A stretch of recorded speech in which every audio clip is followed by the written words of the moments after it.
Waspada korupsi dinasti politik, dialog kita lanjutkan kembali masih bersama Donald Faris dari ICW. Mas Donald, ini kalau kita bicara tadi, kalau kita bicara dinasti politik kan banyaknya itu negatifnya. Seringkali itu hanya bagaimana korupsi di di daerah itu terus berlanjut. Nah, tapi kan sebetulnya yang diharapkan kalau kita bicara dinasti gitu ya, misalkan ayahnya atau ibunya itu menjadi kepala daerah dan dia memang betul-betul membangun daerah, kemudian dia percayakan misalkan anaknya untuk maju dan pada akhirnya menang untuk melanjutkan pembangunan itu. Tapi ada nggak catatan itu sebetulnya selama ini? Kalau soal itu kan lebih banyak ke klise, walaupun yang kita harapkan juga ada. Begini Mas Rudi, kalau ada orang terpilih dia bagus 2 periode, karena memang undang-undang membatasi hanya maksimum 2 periode, maka tidak mau kan dia harus bergeser, mundur, tidak lagi boleh maju. Nah, apa yang terjadi? Kadangkala kalau yang duduk itu adalah oposisi dan tidak sebangun dengan ideologi partainya, ada kecenderungan program-program dia itu akan berhenti hanya selama 10 tahun saja, tidak dilanjutkan oleh pemerintahan-pemerintahan yang selanjutnya. Nah, saya tidak menyebut itu sebagai sisi positif, tapi probabilitas munculnya kelompok-kelompok yang sehaluan dengan incumbent selama 10 tahun itu bisa dilakukan pembangunan secara berkelanjutan. Jadi desain pembangunan jangka menengah, jangka panjang itu bisa diimplementasikan, tidak dirubah secara drastis oleh kepala daerah yang baru terpilih. Itu jarang sekali terjadi ya? Tapi itu jarang terjadi karena setiap kepala daerah itu kan punya janji manis. Kalau mau terpilih akan memberikan ini kartu inilah. Ya, sekarang kan lagi ngetren kartu ini, bisa dapat double kartu seperti itu. Nah, itu yang lagi tren hari ini. Tetapi sekali lagi itu cenderung jarang terjadi karena sekali lagi, apalagi kalau kita lihat variabel jalannya pemerintahan itu, Mas Rudi, kan tidak hanya milik dari pemerintah daerah, walaupun prinsip kita adalah prinsip otonomi. Tetapi kalau di provinsi, maka dia harus menjalankan agenda yang dimiliki oleh pemerintah pusat, karena kan pemerintah provinsi itu sebagai perpanjangan tangan dari pemerintah pusat. Otonomi itu kan baru terjadi hanya di tingkat kabupaten dan kota. Itulah sesungguhnya. Akhirnya apa yang mau saya sampaikan, di tingkat provinsi dia lebih hanya menjalankan program-program yang dimiliki oleh pemerintah pusat. Karena dia juga tidak mempunyai teritorinya sendiri juga, karena itu sudah dimiliki oleh kabupaten dan kota ya. Nah, kalau kita bicara ini kan gini, banyak sekali cerita-cerita miring sebetulnya tentang dinasti politik itu. Untuk amatan kita saat ini, berdasarkan sejarah artinya kan ya, mungkin ini memang kalau MK kan tidak, dari putusannya itu kan menunjukkan bahwa ini adalah hak setiap orang gitu, dan jangan juga menjudge setiap orang itu akan melakukan hal yang sama. Tapi kalau dari catatan sejarah, apakah dinasti politik, terutama di kepala-kepala daerah itu, ini akan lebih berdampak negatif? Artinya, kalaupun ini kan 2017 akan ada pilkada serentak, masyarakat akan memilih dan banyak sekali orang yang akan merupakan kelanjutan dari periode sebelumnya. Apa yang harus diperhatikan sama mereka sebetulnya untuk memilih bahwa orang ini dia memang anaknya si Anu gitu ya, atau istrinya si Anu, tapi ini memang pantas dan layak untuk dipilih. Kira-kira gimana cara kita? Cara bagi pemilih tentu satu, soal visi misi sebenarnya cenderung usang. Karena setiap orang bisa merangkai kata-kata yang indah, manis, setiap visi misi itu semuanya manis. Tetapi diimplementasi, maka yang paling penting itu Mas Rudi sebenarnya melihat record. Track recordnya selama ini seperti apa. Walaupun memang dia tidak bersentuhan langsung dengan pemerintah. Seperti misalkan saja begini, Pak Jokowi itu kan tidak punya pengalaman sebagai seorang presiden, tapi dia bisa menjadi seorang presiden karena dia juga punya record selama ini menjadi gubernur dan selama ini menjadi wali kota. Ada record pemerintahan. Walaupun tidak di pemerintah secara langsung, tapi ada record-record kelembagaan lain. Menurut saya ini yang harus dilihat record selama itu. Dan kemudian kalau kita lihat, ada patron misalnya bapaknya. Selama ini apakah bapaknya itu adalah orang atau ibunya seperti itu?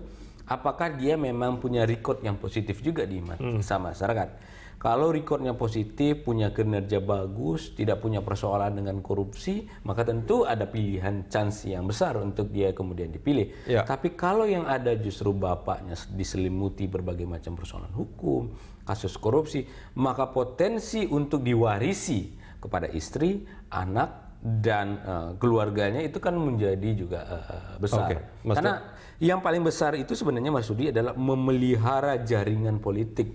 Maka kenapa orang yang cenderung muncul dan lahir dari dinasti politik potensi korupsinya besar? Karena dia punya kos yang besar untuk mempertahankan partainya, mempertahankan kekuasaan, mempertahankan juga jaringannya. Oke, Mas Donald, kita angkat telepon dulu dari Kalimantan Barat, dari Sintang, Muhammad Ilham. Selamat pagi. Selamat pagi. Selamat pagi Pak Sintang, Pak Ilham, silakan. Ya. Ini Pak, selamat pagi berita satu.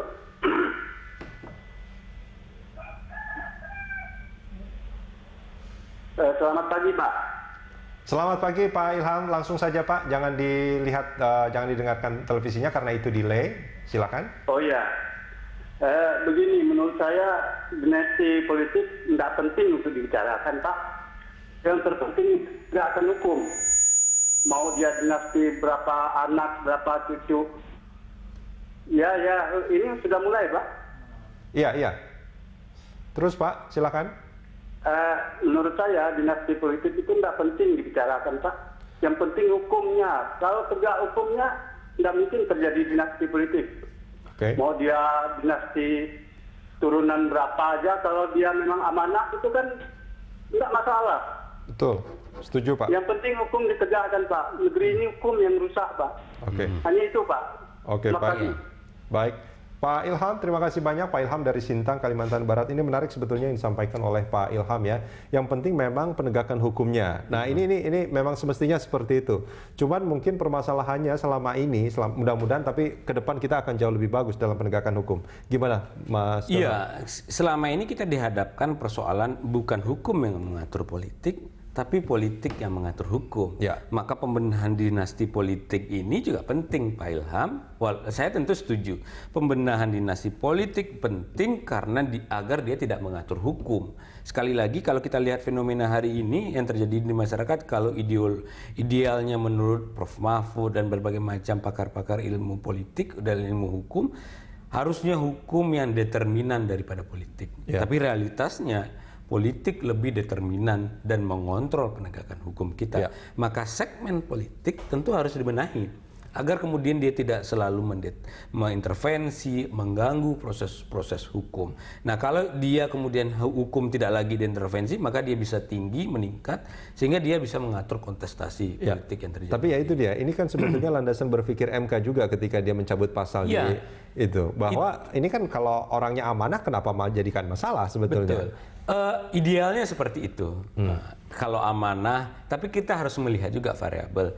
Kalau dia amanah, apakah bisa disebut orang amanah kalau dia lahir dari sistem kontestasi, mahar politik, dicalonkan, harus bayar kepada partai politik, kemudian di pemilu, orang idealnya jangan kita menghalangi, tetapi biar publik yang memilih atau tidak memilih nanti. Ya. Kalau kita lihat relasinya politik uang tumbuh di masyarakat, orang bisa menang karena hanya disogok, diberikan uang 50.000, 100.000. Apakah kemudian kita menyerahkan sistem ini kepada pasar seluruhnya? Kalau bukan ada sistem hukum yang mengelola, ini disebut. Kalau orang bisa berkontestasi, semuanya bisa berkontestasi. Tetapi yang terjadi, Mas Rudi, seringkali kontestasi itu disalahgunakan.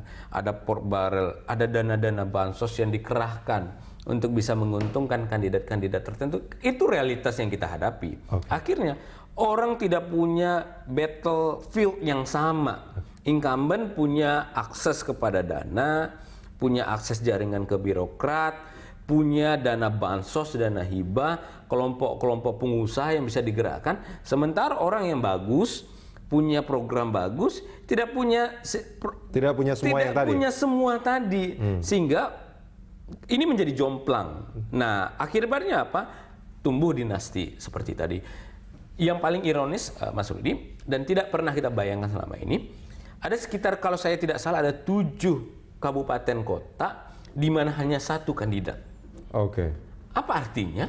Orang bisa bayar seluruh partai untuk mendukung dia, sehingga tidak ada lagi lawan di pilkada yang mau kita lakukan. Dan bagi mereka yang ingin maju secara independen berat sekali sebetulnya. Berat sekali, kan ini diperberat. Nah, apakah kita mau melihat hukum determinan daripada politik? Tidak. Politik yang mengatur dinaikkan jumlah dukungan minimum seorang incumbent. Artinya konsensus politik mengatur hukum kita. Oke, Mas Donald, kita Nah, jeda ini harus sebentar. kita kelola. Kita jeda sebentar, kita akan lanjutkan di segmen berikut. Pemirsa jangan kemana-mana.